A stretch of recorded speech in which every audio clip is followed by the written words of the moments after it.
नमस्कार मंडळी, आज आपण बनवणार आहोत फ्रेंच फ्राईज। ज्यासाठी आपण बटाटा आधी वरची साल काढून घ्यायची आणि नंतर त्याचे उभे काप करून मीडियम साईजचे काप करायचे, फार छोटे नाही फार मोठे नाही। नंतर पाणी गरम करायला ठेवायचं। पाणी चांगलं गरम झाल्यावर त्यामध्ये उकळी आल्यावर त्यात हळद टाकायची आणि आपण जे उभे काप करून ठेवले आहेत ते त्यामध्ये घालायचे। नंतर ते एका रुमालावर काढून घ्यायचे आणि कोरडे करायचे, कारण ते आपल्याला तळायचे आहे। जर आपण सुके केले नाही तर मग तेल उडेल। नंतर ते चांगले पुसून घ्यायचे।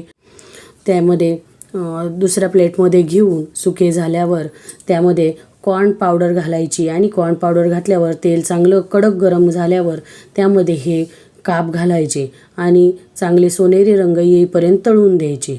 नंतर तुम्हाला जर ते अजून कुरकुरीत हवे असतील तर त्यासाठी आपण एकदा तळून घेतलेले काप 5 मिनिटं थंड होऊ द्यायचे आणि परत एकदा तळून घ्यायचे, जेणेकरून ते अगदी कुरकुरीत असे होतात आणि टेस्टी होतात। त्यामुळे तुम्ही एकदा नक्की ट्राय करून बघा कसे होतात ते।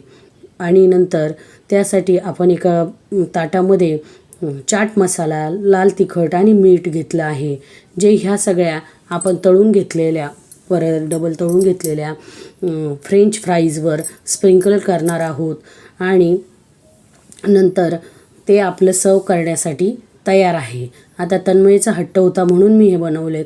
आपण तन्मयलाच विचारूया कसे झाले फ्रेंच फ्राईज।